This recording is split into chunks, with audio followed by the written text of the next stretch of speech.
Awesome. Awesome. Hopefully you guys enjoyed that. We just put that together today. Welcome back to another episode of the Grief Let's Talk About It podcast. I am Tony Lynch. I'm your host. Now, if this is your first time tuning in, do me a favor, head over to that YouTube channel, hit that subscribe button, hit that bell notification so you'll be notified every time that we drop a new episode. And for those of y'all that have seen the show before and tuning in, thank you guys for always tuning in and showing that support. Today, we got another amazing guest. And if you guys didn't read the prompts, let me just remind you that this is for educational purposes only. And we always suggest if you guys are struggling, please reach out to someone in your area and get the support that you need. Now, today, before we get into bringing on my next guest, I'm going to tell you a little bit about her. She is an amazing person, psychiatrist. She's an author. She's an all-around rock star. You guys already know she has an amazing story. And as always, we be switching some things up and everything. So we got something really, really good for y'all. Now, do me a favor. No matter where you're tuning in, if you got any questions or comments, put those in the comments section. We'll be sure to get back to you and, make sure to answer them as we go along. Now, without further ado, I'm going to bring up my friend, my colleague, rock star, Miss Claire, and I'm going to let her introduce herself to you. Claire, how you doing today, my friend? I'm doing awesome, my friend. How are you? I am doing well. Well, welcome to the show, right? This has been a long time coming. We always talk to you, and whenever we talk, we always go, right?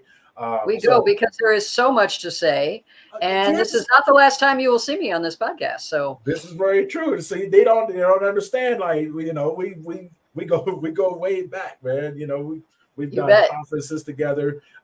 This is my sister from another mother. So, you guys are in for a special treat today.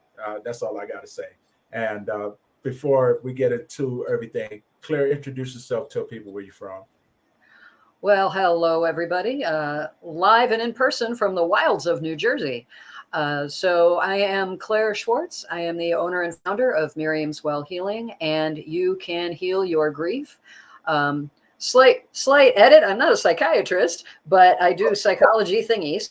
I do have a degree in psychology and background in Reiki, as well as a spiritual counselor, interfaith minister, grief and trauma healing expert. And I'm a member of the American Academy of Experts in Traumatic Stress. And so I've been in private practice for about 15 years. And people always ask me why I do this work, and it's because it's best when you do what you know. And I come from a grief and trauma background and a place that I wasn't supposed to find my way out of. Mm-hmm. And I'm blessed and lucky every day that I'm still here to talk about it. And it is my privilege to guide and teach others on that path, as we are all still looking for answers and a calm sense of being and how to be within our own skin, despite all the things that have happened to us. And that's a journey that Tony knows really well. And it's one of the reasons that we get along so famously, is because we're always striving. We're always asking, we're curious, and we appreciate the ability to be of service. So that's my story, and I'm sticking to it. I told you guys she's a rock star, right? Crazy intelligent. And we have a topic that we're going to be talking about today. And you guys are really in for a treat. So, you guys, if you got your paper ready, you got your pens and things like that, I'm going to let Claire tell you the topic. And then from there, we're gonna see where everything goes, right? But you guys sit back, ask some questions. We got some things coming for you. So what are we talking about today, Claire? Today we are talking about solving the riddle of grief and trauma healing. And Mr. T, if you would be kind enough to pop my my lovely PowerPoint up on the screen there. We have a PowerPoint because there's a lot to get into here. And because these are the hardest things there are, right? We're talking about the dark, heavy things that sometimes happens in life. It's more likely than not that it's already happened to some of you. And if it hasn't, it's going to, because nobody really escapes these things, the hard stuff. And then after the hard things happen, the healing part is also really hard. Why is it so hard? It's a real question. What's in our way? This is the huge thing about my work is how to get those things out of our way and how to get to actually heal and get better from all of those things that we didn't ask for, but here they are. So they can either take over your life or you can take your life back. So I really get into the details of what's the why. I love that question. Why? And how do we get through that? So, oh, and here's all my lovely bona fides. Fancy word. But here's my website, my contact information, and I'll have this again at the end. A couple of websites, but my main one is You Can Heal Your Grief. My book is on there, which I'll talk about at the end. My blog, which is free for anybody. You can schedule from there. All of my programs are there. And so that's just a tiny bit about me. So this is our general outline for this afternoon or morning, wherever you happen to be. Why is the work so hard, right? And then, so I've broken this down into two main categories. One is the challenges before we even ask for help. Something has happened, but it's still living in our own heads. Mm-hmm. There are a lot of issues that get in our way. So I break down the most common ones, and then I created the pyramid of grief and trauma healing, which walks through each of the steps that you need to get those things out of your way. Mm-hmm. Then after we ask for help, there are more things in the way, right? So how do we navigate those? There are stigmas, there are challenges, there are questions. How does healing actually happen? So for that, I created the taper technique, which I'm going to walk you through. TAPER are the 5 things that I find after all of my years in practice. These are the things that make the healing actually move forward, progress, and how to get to a place of feeling that deep breath. Oh, that's better. Oh, good. Okay, that actually worked. How do we get there? Let's find out. And I say individual stories and questions at the end, but of course, if you've got questions while we're going, just pop them in the chat wherever you're watching, and we'll make sure that we get to you with those. So I always like to introduce, this is my mommy.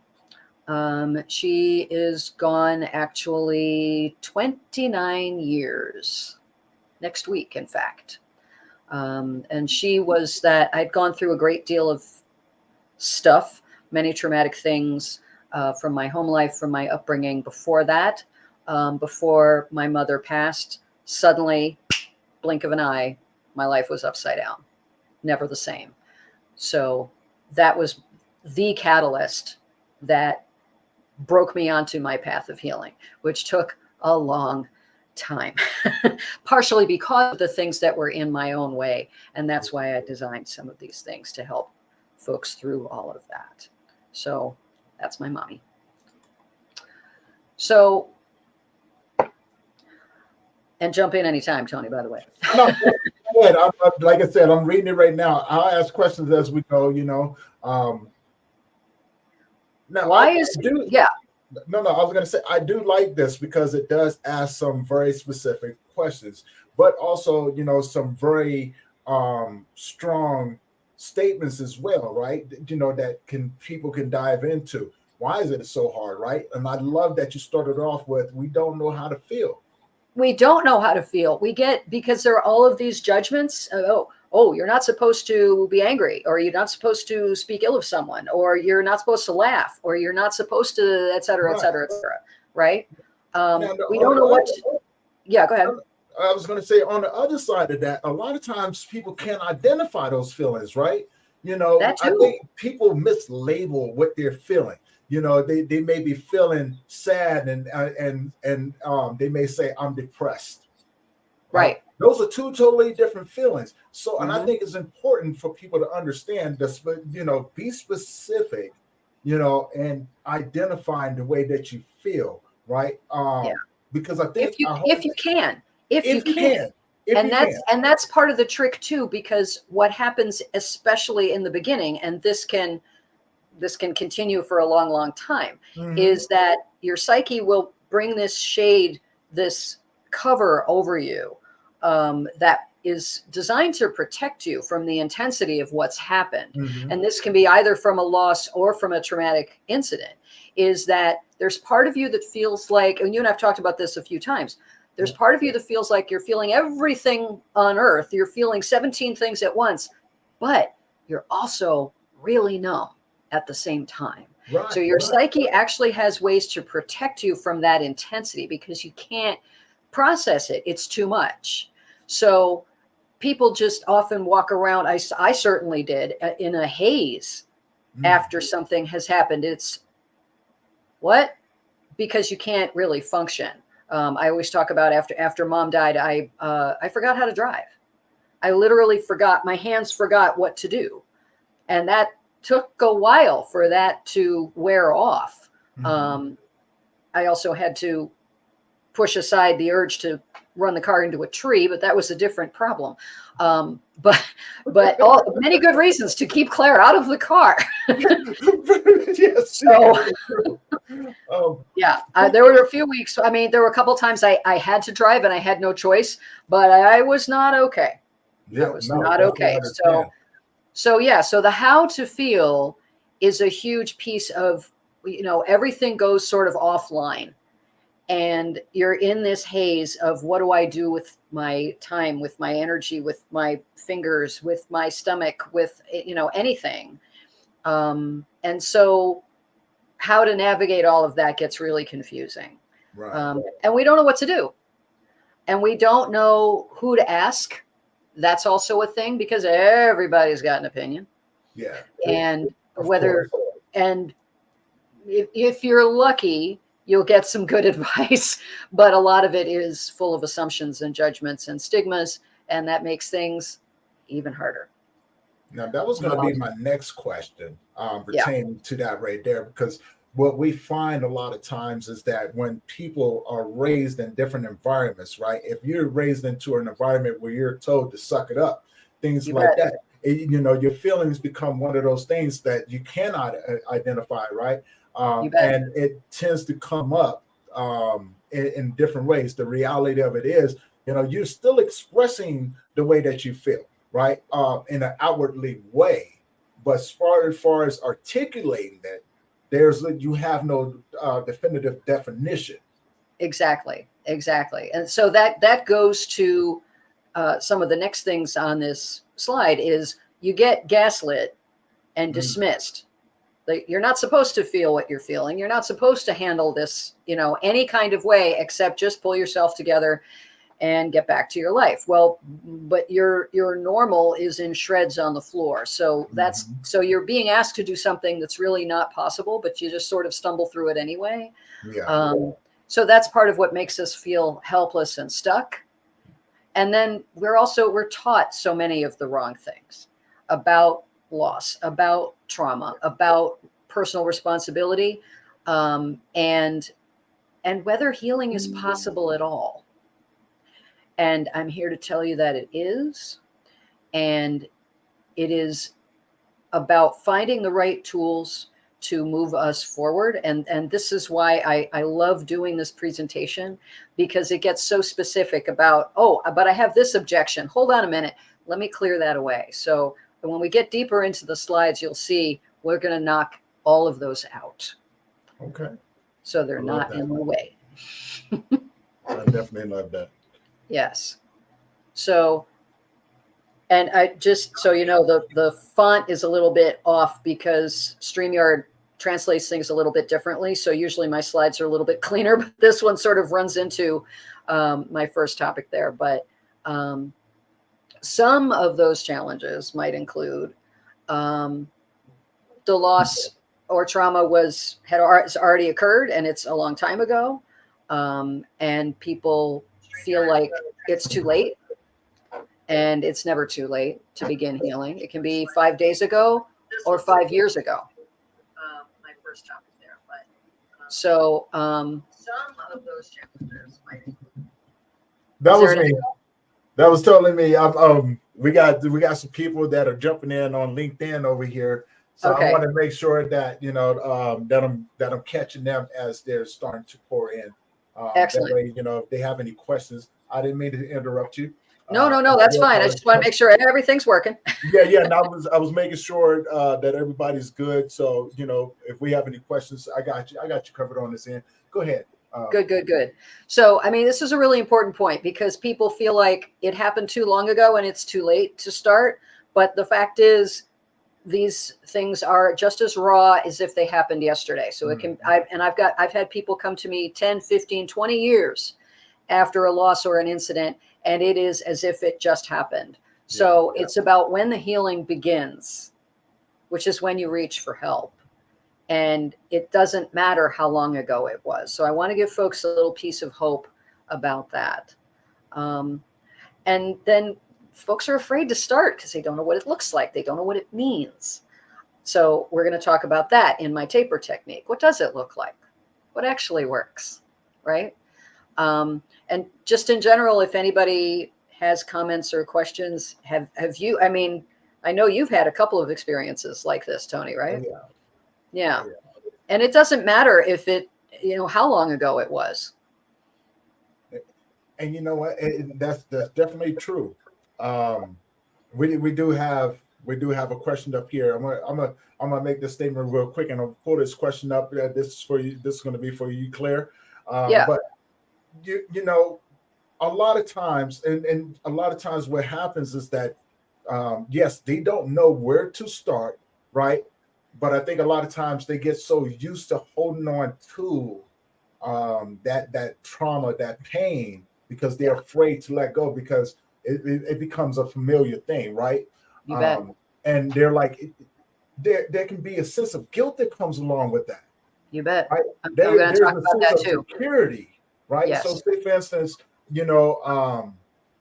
just an example, someone who's been abused their whole entire life, right?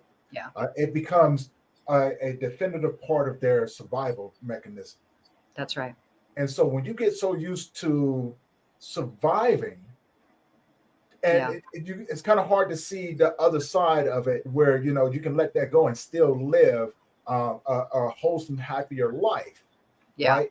But I think it becomes a crutch of saying, of not wanting to let people in, which goes back to a quote that I put up not too long ago. And it simply asks, what if you could live life as if you wasn't afraid of being hurt? Yeah. Right. Yeah. And so and then to build on that, what if you could live your life where you were resilient enough that those hurts no longer break you? Yeah. Because that's the key. Because stuff's going to happen. You can't stop that. What you can take ownership of is how you manage it, how you build your healing tools so that you don't shatter into 1,000 pieces each time. You know what this process looks like, and you can reboot it and reboot it and reboot it. I've done this, I was going to say hundreds of times. It sure feels like it sometimes, but quite a bit, quite a bit in my journey. So yeah, absolutely. Was there a question you needed to? Yeah. I'm gonna pop this up on the screen. Thank you, Lincoln, for the question. Anybody else, if we have any questions or comments that you would like to put up here, let me know. And we got Claire here. She's going to answer those, or we both going to answer those as we go along. So, question: I believe we can heal, but how do you heal when every time you turn around, you have lost another? Yeah. I think that is, I'm going to give that over to Claire, and I'm going to chime in and give some insights into that as well. Yeah, I think that's very common, is that the losses sometimes come fast and furious. And then one has to carve out time. At some point, they will slow down. And in the meantime, self-care is extremely important. And start to seek out some of the kind of support that I'm going to talk about later in the talk, because more things will eventually happen. But I definitely, I talk about the period between 2010 and 2012 for myself. Beginning of 2010 and summer of 2012, I had a dozen losses, and that hits a lot of different categories. That was medical diagnosis, the loss of my mentor, had to sell the house I grew up in, just thing after thing after thing after thing, betrayal of trust from folks that I trusted. And it just kept coming. Yeah. But it did eventually stop. And just to take a deep breath, think about the tools that we're going to talk about later. And so keep watching, Lincoln. And I really appreciate the question. And I'm sorry you're going through all of that. But let's see if we can get you a couple of things that might be helpful to you. Yeah. See, I know Lincoln. He's my brother from another mother, right? You know, I've known him for some years now. So when he says this right here, just to give a good idea of what he means by that, because you know I can understand being stuck. I'm talking about back. I've known him for some years. Since I've known him, he's lost over 200 people. I mean, I'm talking about when you're getting calls every day. Hey, you just lost a cousin. Hey, such and such just got killed.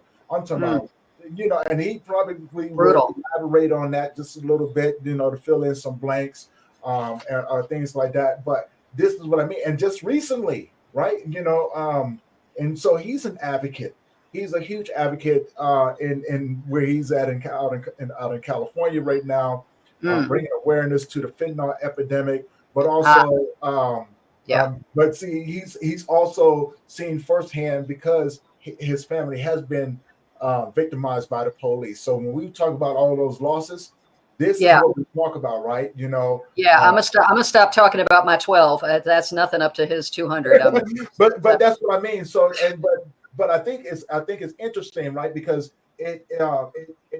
it adds to how we show up in those individuals' lives, which, you know, again, that's why I'm glad that you brought up the pyramid, because I think the information that you're going to be giving people is going to be able to help them in so many ways.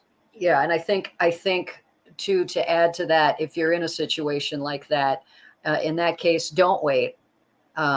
Get whatever help you can as soon as you can, so that you don't get too buried by the avalanche.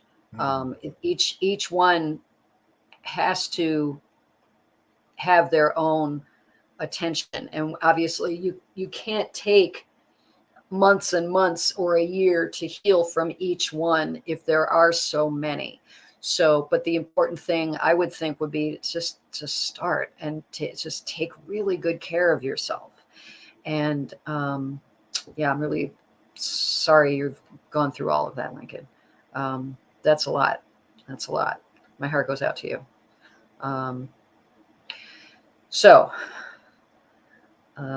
Pop to the next slide here. And that's nice and squished. Thanks, StreamYard. Anyway, I'm just going to yes, the pyramid of grief and trauma healing, and that slide looks terrible, and I apologize. Let's get some of those things out of our way, and I'm just going to get right off of that slide. So just ignore that. But my pyramid still looks great. So these are the 5 steps that I designed to talk about the things that, you know, what are the levels that we need to get to in order to start that healing process. And just real quick to walk through these, obviously recognize there's a problem and that you are stuck. That sounds oversimplistic, but it's really not. Some people just spin their wheels for a long, long time before they go, oh, wow, I'm stuck. That's not rocket science, but a lot of folks have trouble even with that first step. And then, of course, the desire to change, which is wrapped up in understanding that change is possible. So there's that. Then we're demystifying some of the questions about grief and trauma and the healing process. Destigmatize. This is huge because there's so many levels of that, both just individually, within families, within cultures, nationally, huge problem with stigma in this realm. And then getting help, great, but not all help is created equal. So we're going to talk about that too. So recognizing that something is in your way. We tend to bury our suffering. And again, Tony, we've talked about this. Get back to work. Well, yeah, exactly. It doesn't just get stuck in a drawer and disappear. You can't really forget about it. It's going to fight its way out of that drawer, and it is going to get into your being. And several ways that can show up. Sometimes it changes who you are. And I've had a number of folks come to me. It's like, I'm snapping at my family. I just bit somebody's head off at work. I can't sleep well. I'm making mistakes. I'm really irritable. I'm not in my skin, right? I'm not comfortable in who I am. Something is off. Something is sideways. Not enjoying the things that you used to is a big red flag, right? I always used to really enjoy, I don't know, baking or golf. I don't get golf. Maybe that's a thing, but I don't enjoy my favorite things. There's that numbness again, right? Sometimes other folks will tell you, they'll point out to you, you don't seem like you're in a good space. Can I ask what's going on? And very often, this is huge. Your emotional compass that you used to just know so well, and now it's not pointing in the right direction. And it seems disconnected from what you're doing, right? Right. And then it's run off on the bottom there, but you start to have health issues, and that can be digestive issues very, very often. Really, people carry so much tension in their neck and in their shoulders, or like that. And tummies, digestion are huge. And some of these can get extreme in terms of you start to make more mistakes. You start to explode more often. One red flag I've noticed, people get into car accidents. And and that can be a sign that something needs taking care of here. So these are some of the flags that might point out to you, maybe this is something that you want to pay attention to. Despite the, I was going to say, you got a question. I can feel it. No, because I just want to dive a little bit more into this right here, because I'm looking at it and I'm going, I could definitely understand exactly each and every last one of those. Like you said, we've talked about these things in depth, right? And our approach was a little bit different, and I think that's that's how we found out what we was going to do. We found out our calling, right? And the first one, we bury our suffering and just get back to work and never address the loss or the trauma. Again, when I see that, I did the same thing. I went back to work 2 weeks after my son passed away, right? I know. And it was like, boom. And it landed you in the hospital, did it not? Yeah. It landed me in the hospital, right? Health issues, things like that, right? And I never addressed it. Well, coming from a place of naiveness, so to speak, from my own perspective, to be honest, I never knew what it was. Yeah. Right. I thought that was the way that I was supposed to do it, because I'm a man. Think about this for a minute, right? I come at it from a place of being a male, being a man. We're told to suck it up.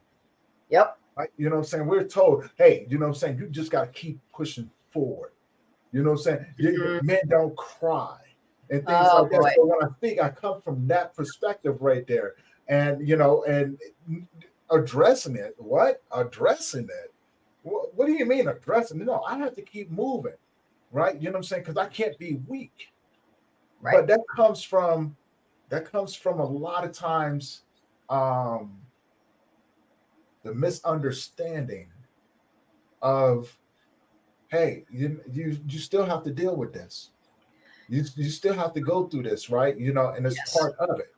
But I Yes. think that's what makes us who we are, because we learned how to look at this section right here, and teach it, in a lot of areas, to teach ourselves to go back and address those things. It's a must. It's a Yeah, must. it's And definitely a I've must. seen people, crash themselves on these rocks over and over and Yes, over again yes, before that light bulb goes off and they go, oh, wow. I never thought of that. And the thing is, the if you're talking about health issues, the medical community is not designed to think about mental health issues, right? right, They're only right, talking about, is there something physiologically wrong with you? Well, guess what? These things are connected and you cannot pull them apart. And it always amazes me when I hear stories of folks who, they go to this doctor and they have this medication and they try this and they try that and they have stuff removed and things are still terrible. And I go, right. you mean to tell me in 30 years nobody has told you that this might come from something in your past? And they Uh, go, no. 30 years they're walking around with this while it wreaks havoc in their bodies. right, I go, oh, right, well, guess what?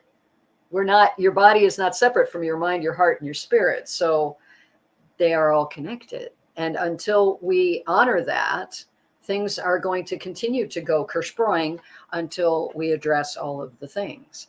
So when my gastritis kicks up and I go, hold on. I have to pay attention. You know this. mm-hmm. I got it. Okay. That was because of the thing and the other thing. Got it. Got it. Yeah. So it's still a bellwether. Tummies are huge. Almost everyone has tummy stuff. Mm-hmm. But I just put up a post not too long ago where, identifying, how grief affects your body in a physical sense, You right? bet. Because a lot of people don't understand. And doctors, and nothing. There's some good doctors out there, and you may have just run across the wrong one. But that's the reason why they say they're practicing medicine, right? You know what Yeah. I'm saying? Because that's what they're doing. They go to school all as many times just to practice, Right. until they can figure out what works on. So if you feel like you're being experimented on, you probably are, because what they're trying to do, it's like throwing rocks in the wind. You're trying to figure out which one is going to come back and hit you, right? Right. And then that Right. way you can have a better idea. So it's a scientific theory. Right. You have Right. these symptoms. It could be A through D, right? But Right. what they fail to realize that where's E through H, and L. then where's I through X, right? Right. So Exactly. and a Exactly. lot of times they're just guesswork. The emotional aspect of it now, that is, I find, and tell me what you think about this. That is a really common thing, right? The emotional aspect, not there, and we touched on it in the other slide, where if you don't understand what these emotions are, Yeah. it becomes a way of, this emotion right here gives me a reason to be defensive, and I think that ties into the irritability, right? Because you could put up walls, you could put up you could put up those um, you can put up those roadblocks for people, and, Yeah. and, you know, and and I could be wrong, right? But I think It it kind of it ties into itself. depends. Yeah. It's there's usually something that's not addressed there. The Right, right, irritability that can come from that, and that can get really explosive. Um, so it's the whole point of this particular first step is recognizing that something is in your way that has been unaddressed up till this point. That you have to recognize the thing before you can do something about the thing, right? hmm yeah, So then the next question becomes the desire to change, right? So that light bulb goes on and you go, well, I know something has to change. And that can either come from your own realization or it can come from someone close to you who sits you down and goes, hey, are you okay? Have you thought about having somebody to talk to? Because there's all of this stuff going on. And then So in addition to all of this, not only health issues that demand attention, so you have to go get medical help. Sometimes there are legal issues, especially where grief and loss are concerned, but it can come in with trauma as well, depending on what's going on. But you reach that point where you just go, you know what? I cannot keep doing things this way. Something has to give, have to make a change. This cannot continue, right? So you have to first recognize the thing and then want to change the thing. Basic first things that have to be. You go, okay, so I'm going to make a change. What do I do? So where do we go from that? So all of these other things then come into our heads. All of these myths, and this is just a few of them, and these are directed mostly towards grief, but they fit in with trauma as well. And that's the number one thing, is people believe that they will never get over it. First of all, you and I both would love to remove that phrase from the English languages, getting over things. Yeah. So much damage. It has nothing to do with getting over it. That's not the goal, but you can absolutely get better and get some peace. Absolutely. The get over it sort of implies that you can get to a point where you can pretend it didn't happen. You can just shut the door on that. And that's not how it works. That's not how it works. It's on the last page of my book. Loss changes you. And trauma changes you also. It changes who you are. So part of this process is figuring out who you are after the things have occurred. Right? That's true. Yeah. This is another one of my favorites. Time will heal my wound. Well, no, it depends what you do with the time. Waiting longer does not magically just help. It can create some distance, which can be useful. But again, it's about how we craft that healing journey. It's an actual crafting thing, right? So, yeah. So just, I'll just wait. Am I better yet? Oh, and then there's the flip of that of, it's been 5 years. Why aren't you better yet? Then that comes from the judgment from the outside, right? Why aren't you better yet? Well, because they haven't gotten the help that they need. There hasn't been the support that has actually made the process better, which we're going to get into with the taper list. Yeah. I still, question? Yes. Yeah. Well, a question and something to throw in there. I was just thinking about it because looking at all, just looking at the first two, we both know, I'll never get over this. That is such a hard, that's a hard statement, right? And we talked about this because I think there's a certain amount of expectation that people will put upon themselves. Absolutely. Right? And, and we both know in the reality of the whole scheme of things, when it comes down to grief and trauma and healing and that whole aspect, the expectations need to go outside the window, because then you limit yourself on the different areas where you can walk down the paths and find different things that work for you, right? Because it is individual. What works for me may not work for you. What works for you may not work for the next person, et cetera, right?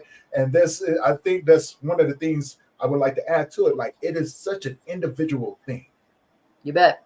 It's just like your fingertips. As long as you got fingertips that don't match mine, that means that this is going. This personal, just a little bit of a suggestion. Personalize it to where it works. You bet. Works with you, right?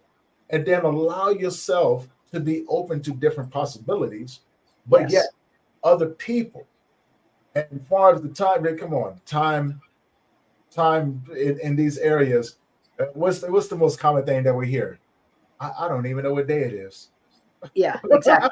Right? Exactly. Well, and there's also there's also the fact that our perception of time Yes. literally gets twisted up, because your perception of, if a loss happened 6 months ago, but it also feels like it just happened yesterday. You can't believe it's been that long, but you also can't believe it's been that short, because it feels like forever. I hear this all the time.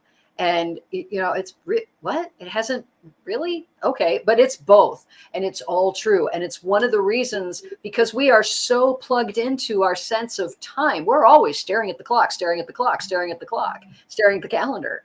Yeah. But this rips that out. And it's one of the main reasons that people ask me so often, am I going crazy? I'm like, no.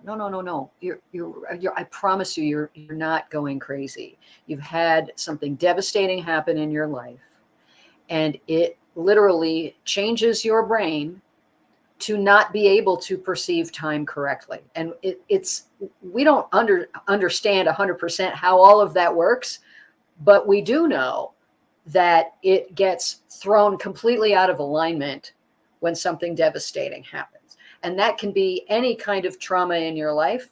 And that's why it's important to gently, carefully work at getting your life on track so that you can function well, because so many things just go right out the window.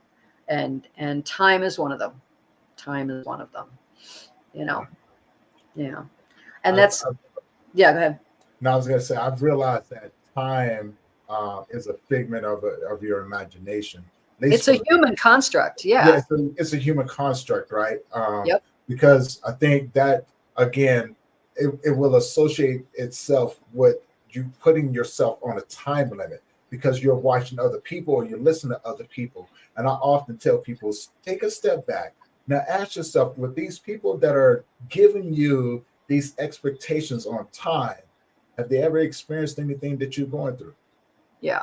And how have they dealt with their stuff? Right. But a lot of times, you know this just as well as I do, right? Because it's not a personal thing, and it sounds a lot easier than done, right? It's not personal. But a lot of times what people will do is that when you hear those that are telling you these things, it's because they're so used to you being the one that they can come and lean on. Right. And for them, it's like, if I can rush you through this process, then I can then come back to bury you with my burdens, because you're the one that I've always talked to.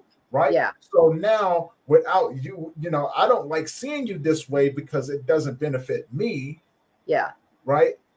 So you do have to look in those areas, right? You do have to be able to unpack those things. But again, that is the reason why we walk with those individuals to help them grab a better concept of what that time looks like, right? I'm always telling folks, I don't have an app for that. I can't just plug in your loss, your age, your history, your BMI, your shoe size, your blood type, and then go, oh, this will take you 27 months, 3 days and 5 hours, and then bing, and you're going to be done. It takes what it takes, and it's some of the most important work of our lives, because it can really get in the way of everything. So, and that's another reason that, the next thing on the list is those 5 stages of grief that we've been hearing about for decades. Oh my God. A lot of folks still believe that. And so what I want to explain to folks is the stages are not enough, and they are not linear. You bounce all over them all the time. 29 years into the loss of my mom, and I still bounce all over those. Right. So not so much the denial part, but the anger part. So, and it's not about being done. That's not a thing. But it is about getting better, And also, so that's. I want to clarify too, right? When we talk about the 5 stages of grief, And I think this is where a lot of people hold on to it, right? And they forget to read the meat of it, right? Yeah. They have a tendency, they go, oh, the 5 stages of grief, et cetera, et cetera, et cetera. I go, no, don't do that. And they're like, what do you mean? You should read the rest of it before you hold this. I mean, don't get me wrong, it's a great basis, but there's so much more that goes into it. And what I mean by are some beginning pieces. Some of the beginning pieces, right? But it was written for cancer patients, not Yeah. for people who had already lost people. So Exactly. they were documenting what they were going through with the anticipatory grief that they were experiencing.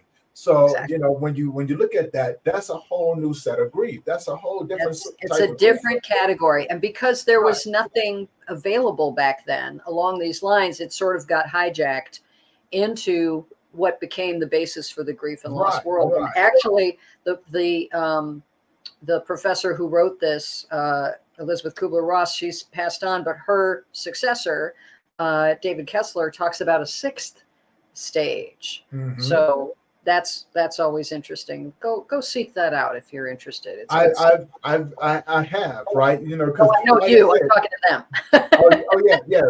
But guys, go check it out. David Kessler, he's out there doing amazing work. I know there's some people who've gone through his course and gotten certified. I would love to just meet the guy, just to talk with him, pick his brain. I know, right? I'm a student in this thing, right? And I'm always curious to learn from people who have been doing it quite, longer than me. But also, I'm a curious guy too, right? I have questions. Exactly.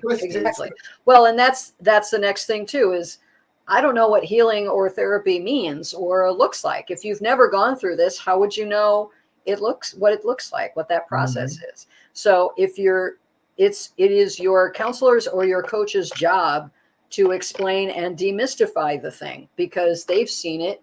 Hopefully they've also lived it from the inside, so they can tell you their personal experience. And so it's their job to explain that. And that's also a flag. If they're not doing that, that may not be someone you want to work with. And I really, this is a huge, all of these things are things that we tell ourselves that, again, stop us from bothering to try to heal. This is huge. My life will never be the same. And you know what? That's okay. That's true. Things happen to us. It's one of the most difficult things when a client says to me, I don't like change. But life is change. And it's about how we bend with it and how we transform with it, because stuff is going to change. There is no way around that. No way around that. And that's the truth. But it doesn't have to break you. That's very true. So we have to adapt. We have to reinvent. So I really want to get to the stigma stuff, because this is huge. These are huge. And sometimes these are things that we tell ourselves, or that we've been taught by our families or culture. This is a huge one. Asking for help means that you're weak. This stops so many people that get actively told you are a weakling. You are but weak becomes such a damaging idea of what it actually takes to heal and to ask for help. It takes incredible strength and courage to ask. And once you get that help, you will actually be 1,000 times stronger, because it won't be as easy to crush you the next time. Everything that we learn along the way makes us stronger when it's done well, when it's done with integrity, right? So you're building that resilience that you're going to need to process things as you go through life. So then there's just the general stigma about, any kind of help that we have, therapy, counseling, coaching, that's for crazy people. Now, I got told this when I was young. when I started going to counseling in the mid 80s, just dated myself. It was a big secret. I had to sneak out of school to do that. And I didn't tell anybody where I was going. And they're like, oh, she's going to get therapy. Oh, Claire, she's blah, blah, blah. But nobody really knew what was going on with me. They knew I was in trouble. They didn't really understand why or the abuse and neglect that was happening in my house, because nobody talked about any of that back in the day. Right.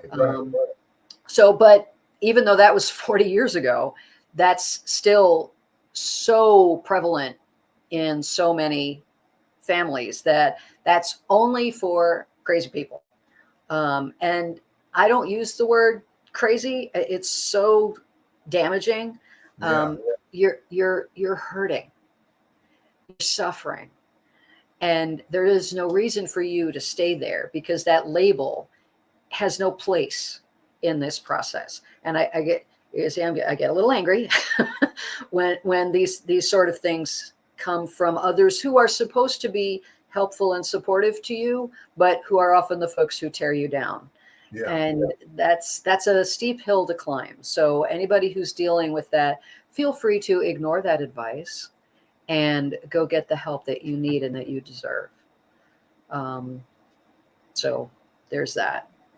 I got a question, because a lot of times when we think about therapy, right, the misconception is that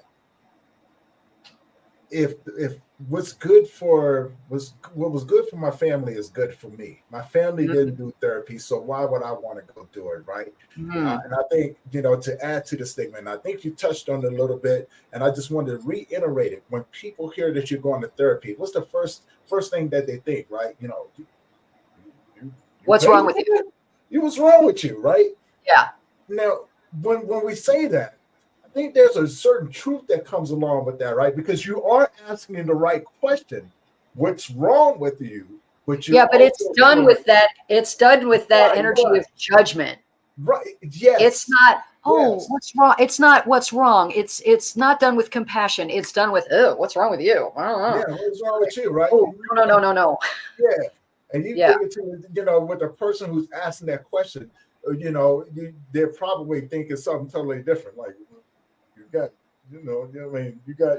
you planning on killing me or something? Yeah, exactly. Because of all of those judgments and stigmas. So if you don't know what that looks like is, I need some help. I can't figure this out on my own. I am stuck. I am miserable. Are you telling me I shouldn't ask for help when I'm in this state of mind? That my life is flying apart and you don't want me to get help? Why is that?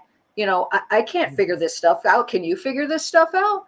I don't know anybody who figures this stuff out on their own. I certainly didn't. You certainly haven't, right? So the people that came along with us, right? Those unexpected people. But and again, when we add that into it, this is why we got into the work, because we realized that, hey, you know what, I can take this and do something with it. This makes more sense to me. But we have been on the opposite end of that, right?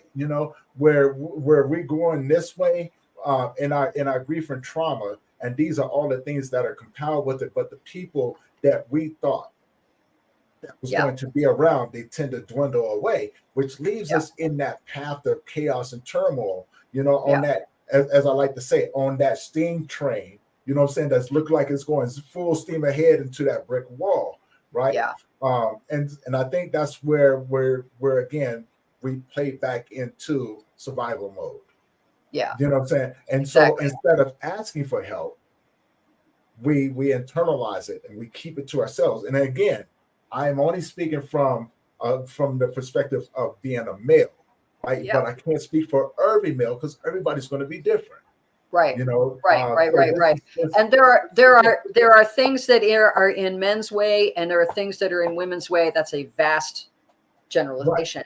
But the thing is, there are things in the way, right? And yes, that's the common you're right, because men get told they are weak because they're supposed to be strong. Women get told they are weak because they're over emotional or over dramatic. But either way, it stops folks from asking for help. Right? That's very true. Yeah.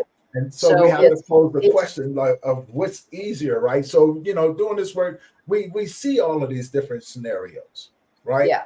And so I often have to ask myself, like whenever I'm talking with someone and I notice that one person, that one guy that's standoffish, right? I get it. These guys are opening up. That person is standoffish. I never ask why is he standoffish. What I would do is that I would go over there because I need him to articulate to me. Yeah. Right. And so once I can get into a mode to where I can get him, you know, on one-on-one with me, I can tend to, you know, open up the doors because that individual may not feel comfortable in that setting. Right. Right. And so now when we're looking at situations like that, if people are standoffish, what is your go-to to redirect them and, you know, to encourage that therapy? Are you meaning have they already started a session? Do you mean? No, they haven't started it, but they're thinking about it, right? But you know, when you're going through the stigmas, how would you approach it and in the redirection to encourage that therapy? Gently. Because you know, dragging somebody is not going to work, and they will resent that. The number one thing, my number one job is to earn my clients' trust. That is hard won sometimes. That can take, there have been folks I've spoken to, they know why they came to me, but we can go wandering off the path for weeks before, and then all of a sudden at a session, something will tumble out. And you go, oh, there it is. Okay, good. And then you just got to sit back and allow them to come forward. Creating that safe space is the most important thing, so that people know this is not a place where you're going to get attacked. This is not a place where you're going to get judged. This is a judgment-free zone. I don't have any personal agenda. My only goal is to be a guide and a support for your personal healing journey. And whatever you've got, bring it. Let's go. You need me to wait? That's cool. We can talk about the weather. We can talk about cooking. We can talk about my cats. We can talk about whatever. That's cool. That's all right. But all of it is building the rapport, because they almost always, by the time somebody comes to me, there are these myths, or there are these stigmas, or there's a mountain of stuff in their background where they've already been rejected and gaslit, sometimes over decades. They don't need that in this process. So it is, and so they don't trust easily. So even just getting on one session with me, you know, I'm really grateful for that, because they don't have to, but they are willing to try again. So, and the courage that takes, I don't stomp on that. So it's a gentle, fragile thing that has to be built with each person. And that's what you were talking about. It's very individual. Some people open up in the first session. Blah, blah, blah, blah, blah. They're like, oh my gosh, I have to get all of this out. Right. Some people, there have been some folks where I've talked to them for over a year, and then suddenly they disclose something new. I'm like, oh, that makes sense. Okay, now I get how all of these things are connected. So it takes time and patience and compassion, because most folks have not been met with compassion, which actually I can lead that back into the next thing on here, which is I'm not worthy of help. So I use that opportunity to try to build that within themselves, you know, because it's not only often the loss that's occurred, but there's things that have been crushed in people. So how to nurture that back, you know, encourage the little light to come back on. Right? And so we're all worthy of help. There's nobody who's not. My belief. So I just want to go back to the list. No, No, go ahead. Go ahead. Yeah. Go ahead. Go ahead. So because this was not in my original list, but I've heard it quite a bit from clients.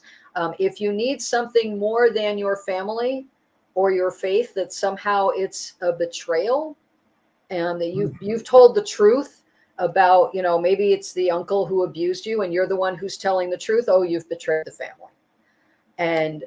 But if the family is the problem, why are you continued to suffer?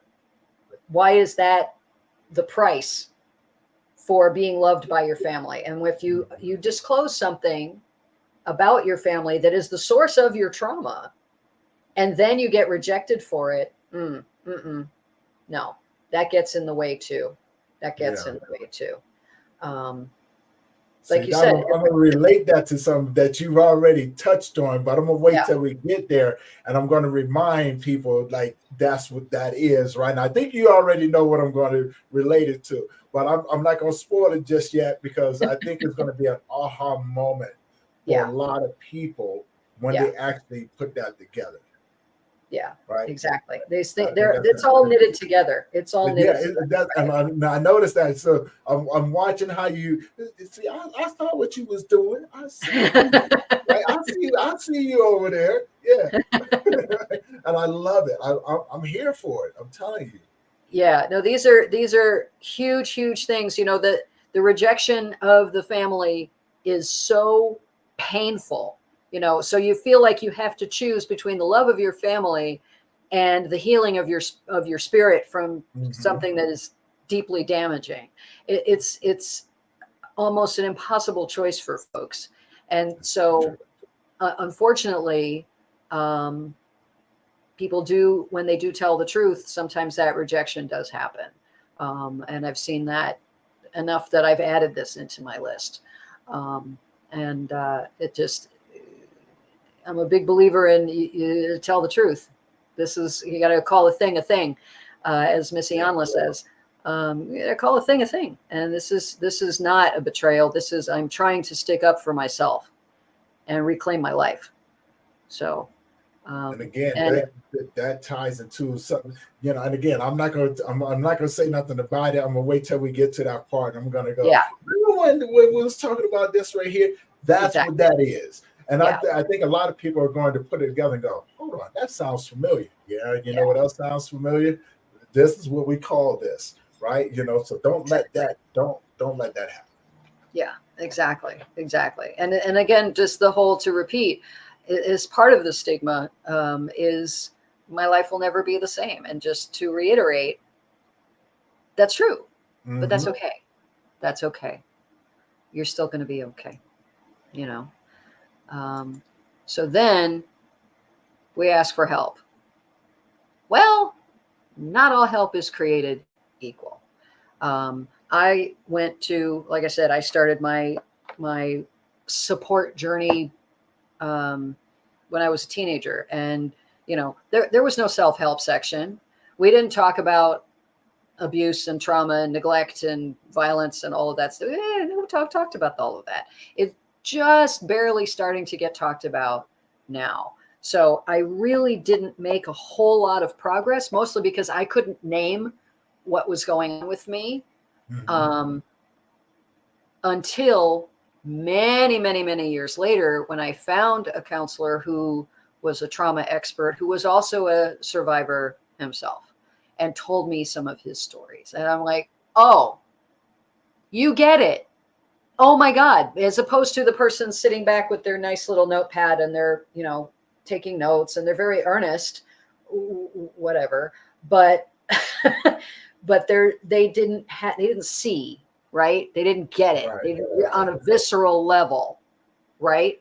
So that's part of an old guard sort of teaching in this field, is that you're not supposed to talk about your personal story. Well, I think your personal story is everything. So, because otherwise, talking to people who don't get it is part of what keeps us stuck. So that connection of really like, oh, you understand, you've been here.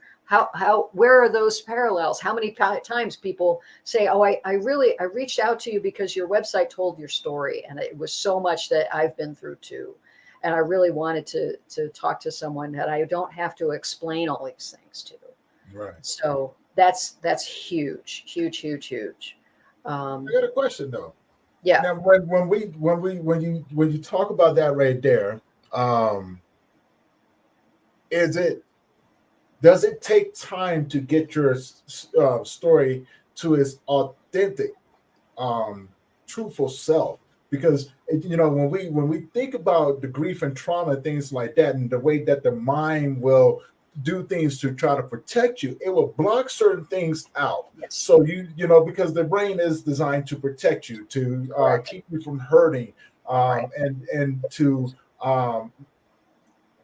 put like a blinder across you, right? And I think that's what happens within that brain fog stage, right? Is your brain saying, hey, we don't want to be here. This is the most horrific thing that we've ever had to imagine. Let's rewire this. And, saying, instead of thinking about this, let's replace this with a false memory that makes you feel a little bit better. And I think that's where people go, I'm afraid to forget. I'm afraid to forget, right?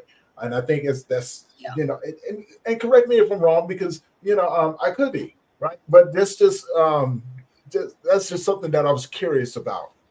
Yeah. So it can definitely take time to peel away those layers, because there is a lot of fear layered in there. And so I have found it can be a long time of peeling that onion. And it just takes time and patience and a little bit of intuition on whoever you're working with to say, is there something else going on here? And sometimes you can't ask the question right away. You have to gauge if someone is ready to answer that question. That's true. It's a fragile sort of thing. So you want to be very careful to poke that bear. It's not a poke. It's an offering. It's, how do you feel about talking about that? Or am I right that this is what's happening? Or I wonder if there's something more to that. But it's got to be very gentle, because if they're keeping it hidden, there's usually a reason. So, very true. Yeah. That's very true. But that's why that goes right into my next point. Be wary of folks who have easy answers. These things take time and diligence, and they take patience and compassion, and just that I liken it to, if you watch a program about when they're unearthing ancient artifacts and they're buried in the sand, and they use these tiny gentle brushes to delicately take off hundreds of years of time and dirt, and that things are buried, right? It's a very gentle sort of cleaning. You can't just go in and grab it, because you'll break it, right? So if you've got, I can't tell you how many times I've heard this, and perhaps folks who are listening can relate to this.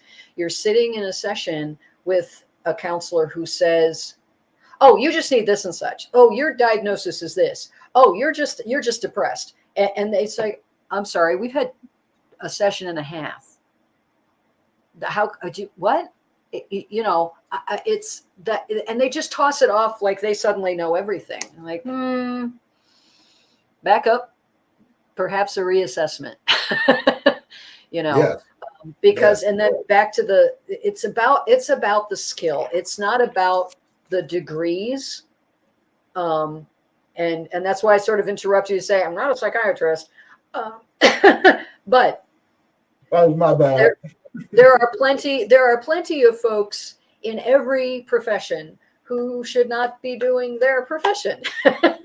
and it's not about, the piece of paper. It's about the human factor.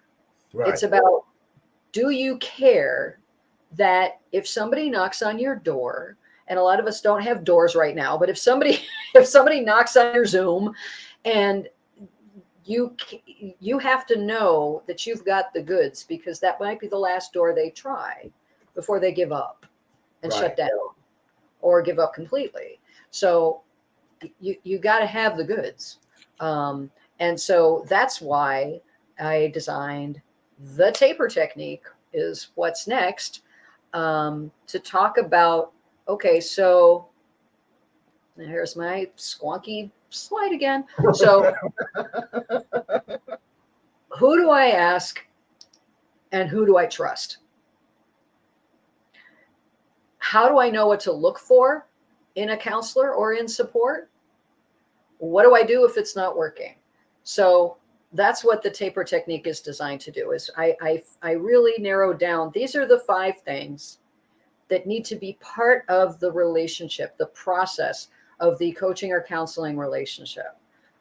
Because I think it's really important to understand that if these things are not in place, if you are not making progress, it's okay to change gears. And that can be tiring. You know, it says thoughts from the panel. The last time I did this, it was with the panel. But, you know, it's what needs to be in place. And so I'm just going to hop to, these are my, accountability. Dang it. Please ignore that particular why. But so the taper technique, look at you laughing at me. Because it's so cool. You're like, hey, that wasn't supposed to be like that. And I think it's just cool. I really do. I think it's just cool. And, you know, it's good to laugh, right? You know, I'm pretty sure we got a lot of people in the audience that are laughing right now, because you're like, that wine's not supposed to be over there. Yes, that wine does not belong there. No, it does not. You are correct. You are correct. But it doesn't look like this in PowerPoint. It's just the translation between this and StreamYard. This is very true. This is very true. Anyway, so we're going to talk about each of these, but just really quickly, the things that have to be in place are tools, accountability, permission, that's huge, evidence, and reassurance. So let's dive on into that. This is the basis of the healing work. This is the how. What do I do and how do I use these tools? These are the building blocks that need to be created for each individual. It takes time to do these, but it's so more often than not. I mean, I would say probably 80% of the time when someone says they've been going to someone already, they've been going to a counselor, a therapist, or to a coach, and it's not working. And it's one of the first things, are they giving you homework? Are they giving you tools? Are they giving you journal assignments? Or are you just talking for 48 minutes and they write stuff down and then say, okay, thanks, see you next week? Mm-hmm. That's not healing. That's not building a structure, a foundation, right? These things get stuck in our psyches over time. They are patterns in our thoughts, in our feelings, in our choices, in our behaviors. Those patterns can be broken. But you need tools to do that, to build better thoughts, emotions, behaviors, and choices so that you don't keep repeating the same pattern. The whole point of all of this is to break the pattern. Right. Break the pattern. And so, but you can't do that by just spooling out your story and then just sitting there and they write stuff down and go, that's it. Now, most folks don't know, they don't teach you that when you are in, you know, a degree program necessarily. But they'll teach you how to diagnose. They'll teach you what various illnesses look like, but the human factor is not usually part of it. So a lot of it is instinct and working out those tools individually. So there's that. Does that make sense, Tom? That makes perfect sense. I love the way that you broke that down, because I think that's a vital part in the healing work is to have those tools, right? To have people that can give those tools or and show you how to use them, but also to reiterate to you, you may not need them at that particular moment, but Yeah. put them inside of your tool belt. Because if a situation arises, then you can go, oh, you know what? I remember Exactly.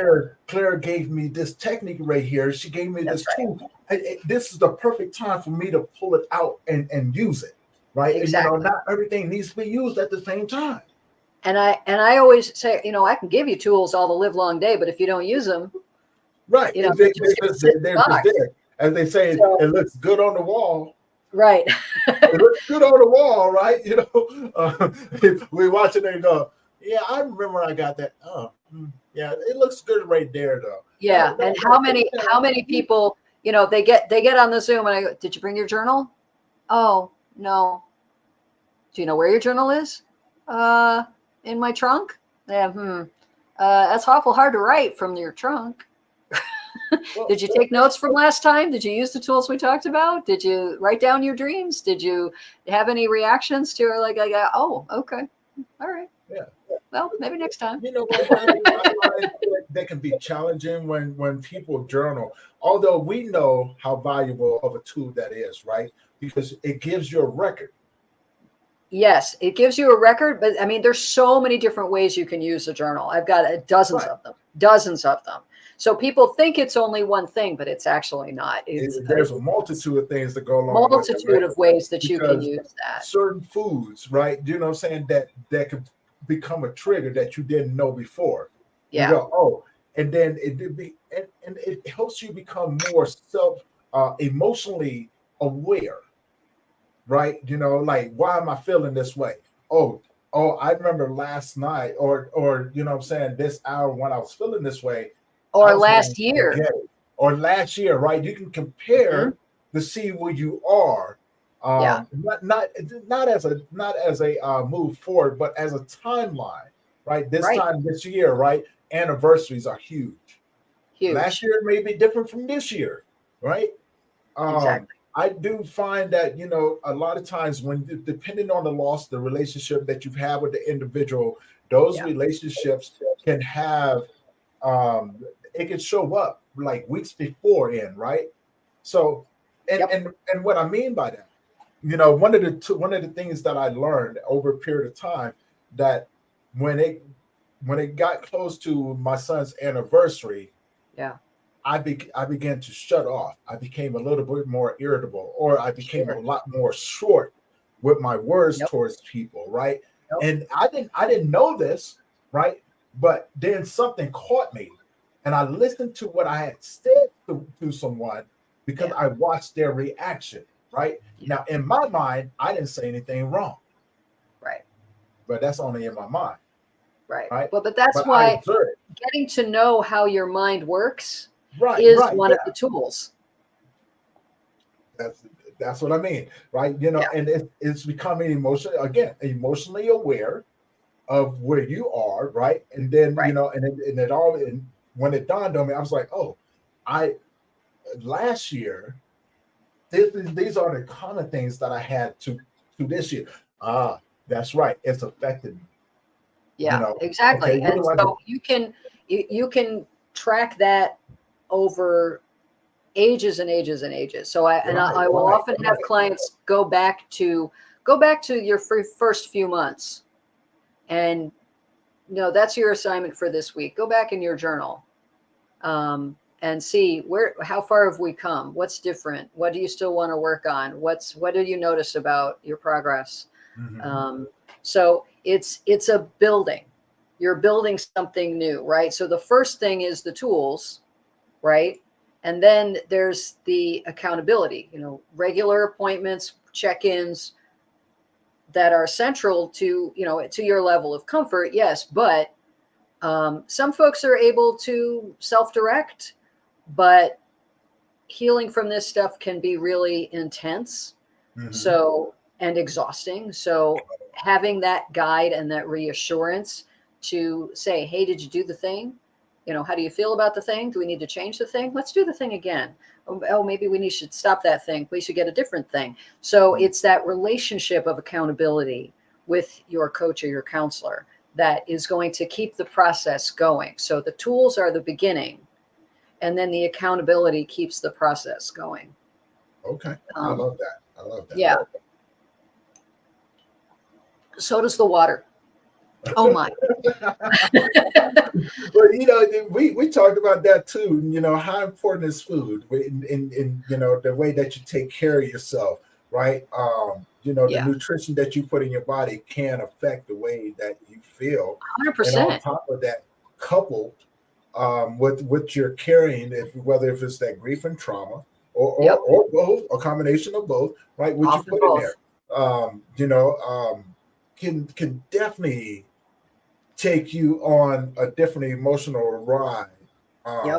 You bet. And it can be overeating. It can be you stop eating, you forget to eat. Your sleep is disrupted, of course. And sometimes folks forget their meds, or they forget to stretch, or there are all sorts of things that go offline. I was talking to a friend of mine this morning who was talking about a particularly stressful period last fall. Suddenly discovered that she was in AFib. So everything can go offline. So self-care is absolutely the key, and accountability helps with that as well. Right. So that's definitely a huge part of every client that I work with.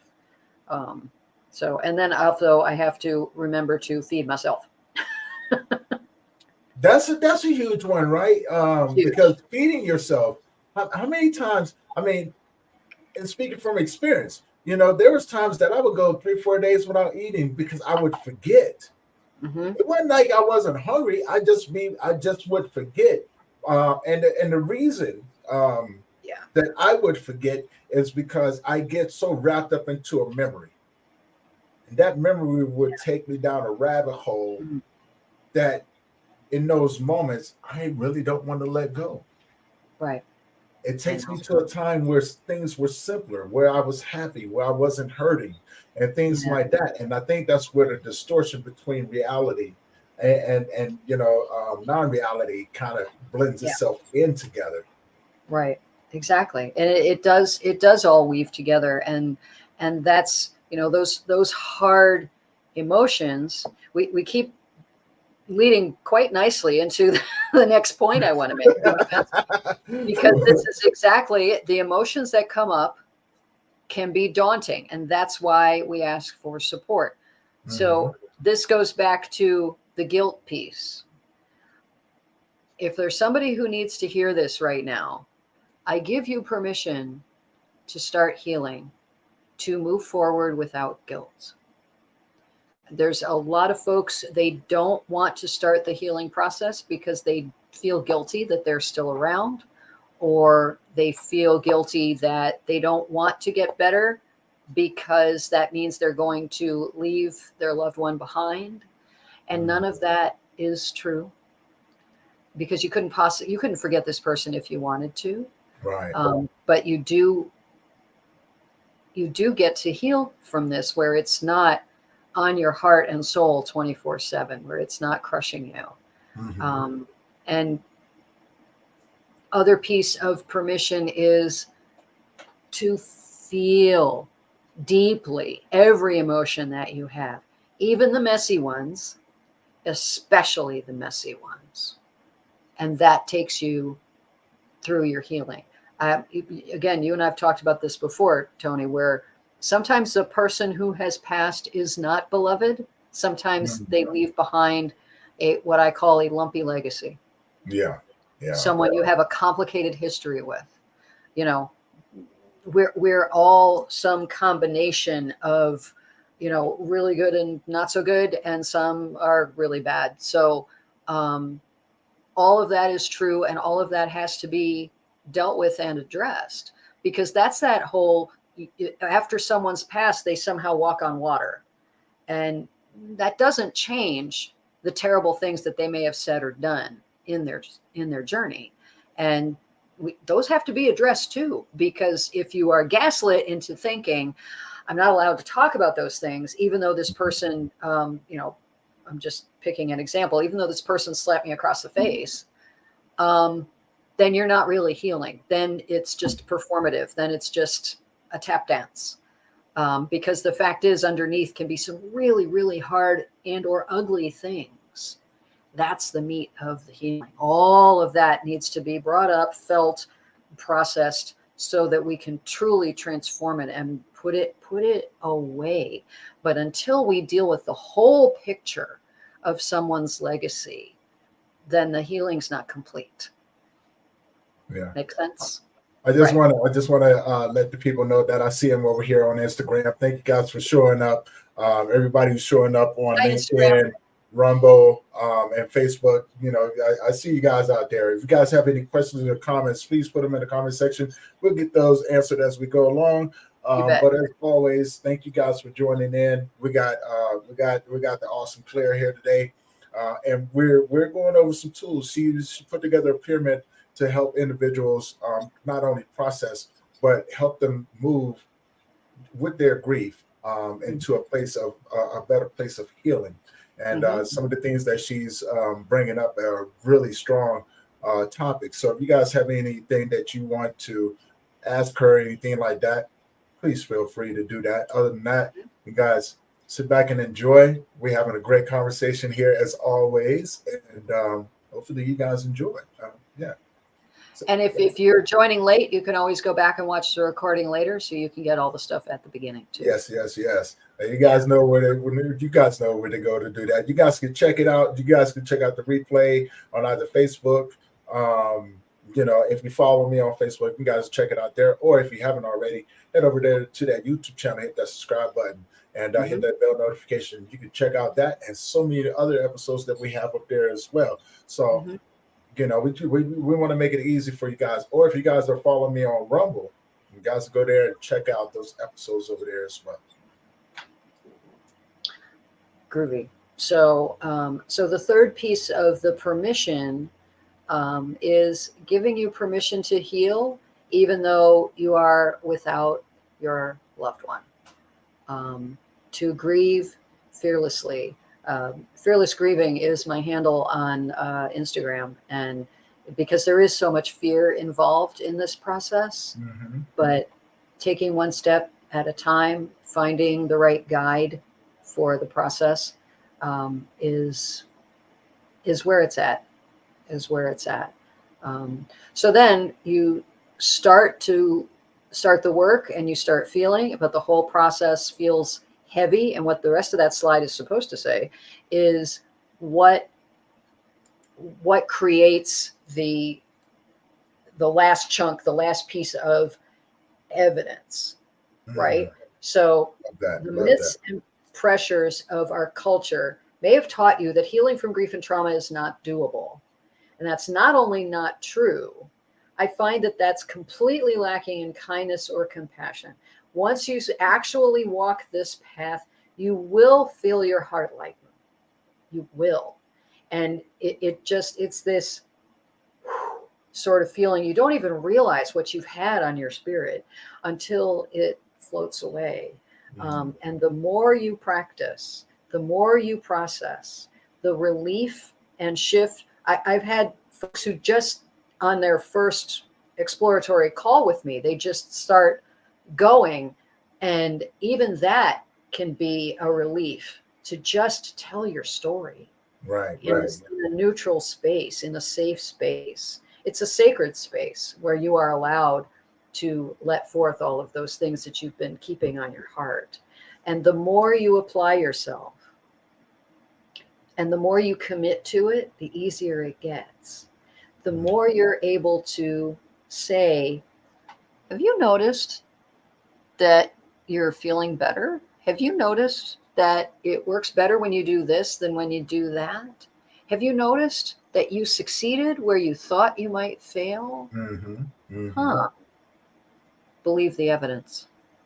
Believe the evidence, because when you're using the tools and when you are, and I always think, Tony knows I'm a cook. So When you're trying a new recipe and you're learning the technique, you're testing the flavors and everything. Right, yeah. Oh, this works better. Oh, I should put the oven on 400, not 450, or oh, this doesn't need quite as much salt. But you keep experimenting and you keep trying it until you go, oh, that tastes amazing. So that's what works.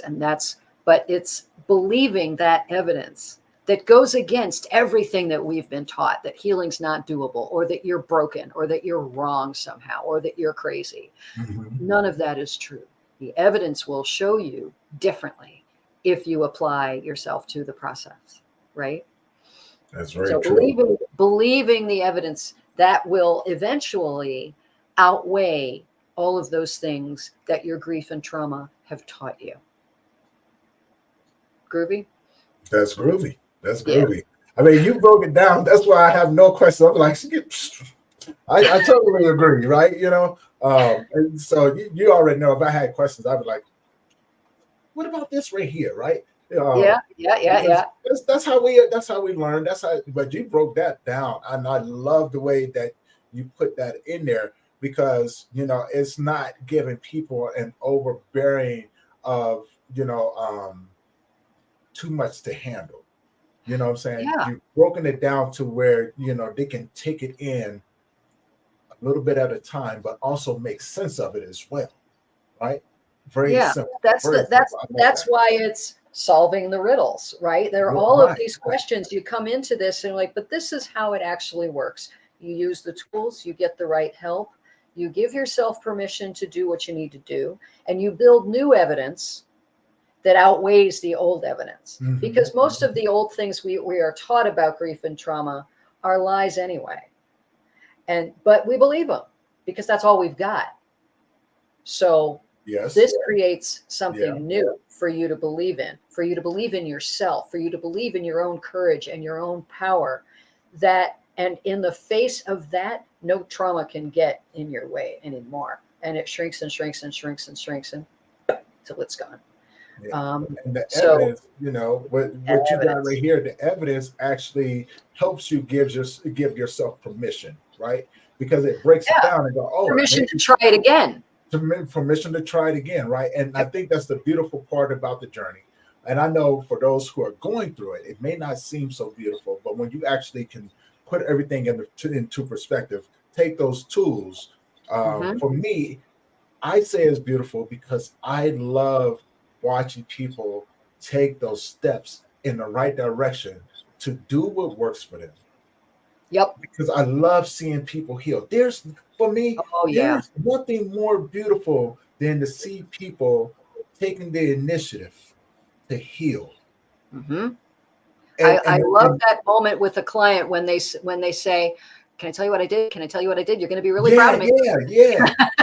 Or like, yes, tell me what you did.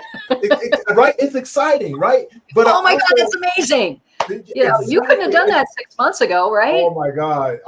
Because they're like, oh my God. But I also remind what the other part of it is too. Not only do I love seeing that, but in my world, when the families come up to me and they say, we don't know what you did. Yeah. But oh my God, you should see the difference. And that's when I'm humble enough to go, I didn't do it. Right. Only thing I did was provide the tools and the necessary safe path. I'm just a guide. I'm just there to help guide them. I'm just a guide. You took the steps. And having a good guide is important, but they did the work. But they did the work. So I say, instead of giving me kudos, give them kudos. Let them know that you see where they are. Because give yourself kudos. Right. Or give yourself kudos, right? But I think when it comes down to giving ourselves kudos, we oftentimes don't look at it as that, because what sounds better? Look at it this way. What sounds better? Oh my God, thank you for everything that you did, right? Although they're the ones doing the work. Or saying, man, I really rocked that. One sounds a little bit ignorant, ego drifting, right? Driven, Sure. right? And a lot of people will humble themselves because they don't understand. It's not ego driven. No. You should be proud of yourself. You should pat yourself on the back.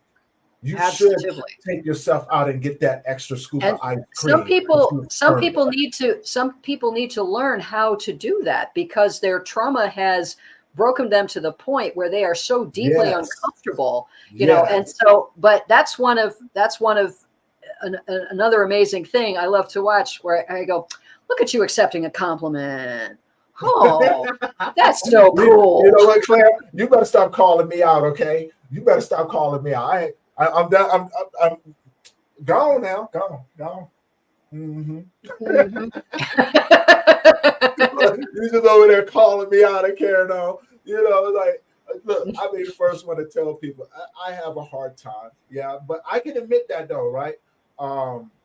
But we're all a work in progress. It's okay. We're work in progress. But That's the right. reason why I have a hard time with compliments is only because like I live in a world where it's not about me. Who am I? Who am I to take any sort of compliment? But you have to strike a balance. Right, and that's what I mean, right? Like we've talked about this, we've talked about it, right? And so I'm just relaying. As a matter of fact, the words that I'm saying, I do believe someone said that to me at one point of time, right? So yeah, you don't be looking away now. Don't be looking. Oh, look at you, acting like you don't know what I'm talking about, right? But it's true though, right? We've had to, and that's the beautiful part about having these deep conversations is because when we think about it, it's like I know where it comes from, right? And so when it does that, I know where my place is. You're still at the believing the evidence part. Hey, you mess with you though, Bo. Yeah, it's the tools though. It's definitely it definitely goes into, like you see what you got right here, that reassurance. That's why that's the last step is a million questions that make you feel like you're going crazy because having solid support is priceless, right? Exactly. That you need all of these layers in place to be heard, to be validated, to be reassured that you are okay, even if you feel all sideways right now, and that you are going to be okay. You are not wrong for having feelings. You are not wrong for having questions. It's okay that this takes time. It has to take what it takes. That's okay. There's no wrong answer to that. The progress can be incremental. That's okay. It's about getting there until you suddenly go, oh, I don't quite know how this happened, but I'm better. Oh, that's nice. Oh, I can breathe. Yeah. In a way that we couldn't before. So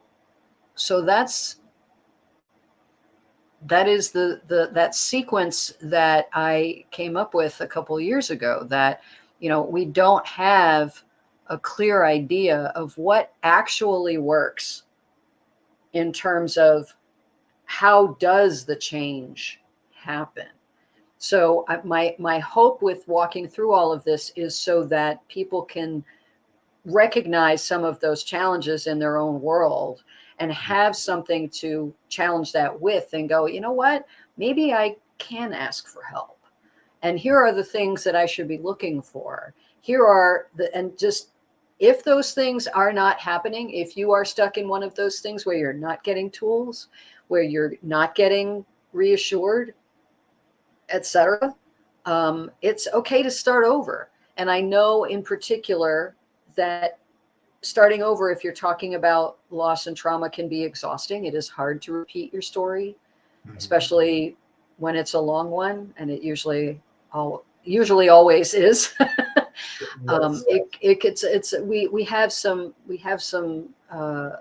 burdens with us. We have a lot of stuff. But the whole point, every time we unpack that, is, are we unpacking that in a scenario that's actually going to help? And so just to give folks some hope, keep looking for that until you find it, because it is the most important work of our lives, is to get these things out of our way. And because happiness is not something ready-made. It comes from your own actions. Wise man, this guy. And, you know,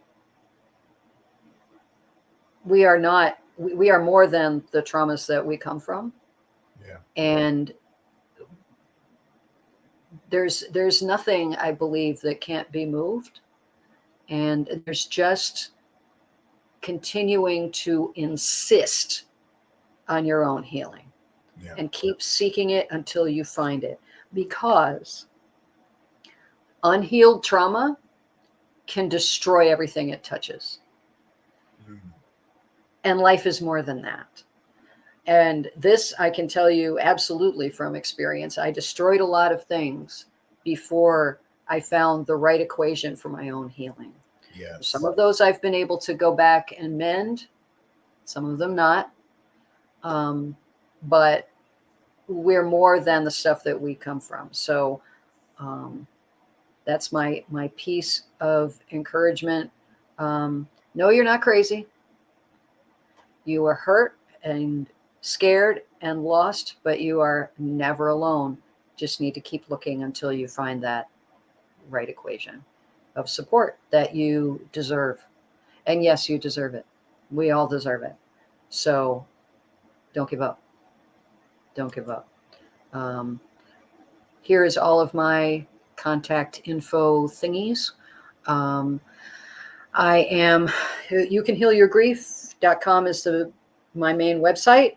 And my book, which I thought I had a slide about, maybe I don't. My book is Putting Out the Fire. Let me just grab my copy over here. Yes. Grab my copy. Insert background music here. Okay. There we go. Sorry. No, It's live, kids. So here's my book. I thought I had one right here. Putting Out the Fire, Nurturing Mind, Body, and Spirit in the First Week of Loss and Beyond. It is available on Amazon. I do ask people to get it from my website, if you would be so kind, because Amazon doesn't need more money. So it's a lot more about my story, and it's the practicalities of how to deal with a loss in the immediate, right after something has happened. It's right. Nice and thin. And Tony's read it. Yes. And easy access for the simple things of what to manage in those beginning stages where you're emotional, you're numb. And by the way, could you please make 87 really important decisions right now? How do you handle all of that? How do you take care of yourself? Who do you trust? What do you need to take care of now, and what can wait? How do you navigate going forward? Who do you want around you? Who do you definitely not want around you? Et cetera, et cetera. So it's a easily accessible, quick read. It's like 75 pages. So there's that. And that is on the website. I am on Instagram, LinkedIn, YouTube. At the moment, I'm on Tony's YouTube. Yes. And, take a walk around my website, check out the blog, the programs that I offer. And even if you've just got a question, shoot me an email. There's no wrong questions. That's okay. Ask it, share it. I've got you. And, these things are not as stuck as we think. Certainly when I started this journey, I had no idea the decades ahead of me where I just knew myself better and felt better and believed better. about myself, and it's so personal. And Tony and I talk about this a lot. The idea that I'm not supposed to still be here, but I'm here, and still living, breathing, fighting, curious, contributing. That's what it's all about. So let's get on that healing journey together. So that's kind of where I'm at. I love that. I love that. I'm going to drop this down. You done with this over here for right now? The PowerPoint? Yeah. Yep. All done. All right. So you guys, again, Claire, I told you, I knew it was going to happen, right? Because hell, even when we're not doing podcasts or anything like that, our conversations go forever. You already know. And I knew it was going to be amazing when you say, I got PowerPoints. I love the educational aspects of it, because we're bringing something to the table so people can take in and go, oh, okay. They can identify. They know they got some better steps, right? Yeah. And to help them along the way. And as always, man, you always blowing my mind with just the things that you be doing. I'm like, man, I ain't even mess with you no more. I'm not messing with you no more. But for everyone who's tuned in, hopefully you guys has enjoyed it. And as always, her information is in the description. So if you guys didn't catch it, go down there to the description. I have everything down there. Go check her out. Grab her book. Let her know Tony sent you. So she knows that you guys saw it on the podcast, etc. And as always, if you guys leave a comment or anything like that, we'll be sure to get back to you. Other than that, Claire, I want to say thank you again for being on the show. We're going to keep doing this again because we got a lot more that we can discuss. If people knew about the topic list that you brought about, it would blow their mind, right? But we're gonna leave that.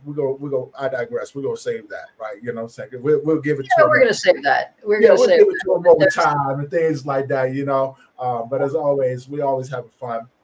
For everyone else, this is going to conclude this episode of the Briefly Let's Talk About It podcast. Now, do me a favor, if you haven't already, head over to that YouTube channel, hit that subscribe button, hit that bell notification so you'll be notified every time we drop a new episode.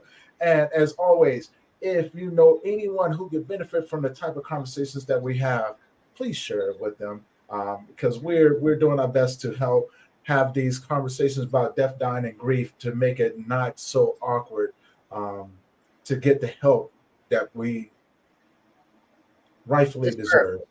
You bet. And so with that being said, you guys, thank you for tuning in. And until next time, we got a few more people that's going to be coming up this week. So you guys stay tuned for that as well. And again, to my great friend and my guest, my sister from another mother, Claire, thank you for just coming on and just being a part of this and helping us go along this journey. It's been such an honor, as always. Always happy to be on and look forward to our next encounter. Yes. We're going to schedule that whenever you get a chance. I know you're busy. So, but you guys, it ain't going to be the last time. Until next time, you guys, thank you for your support and allowing us to keep bringing these conversations to you. You guys have a safe one. And we will see you guys in the next episode. Be well.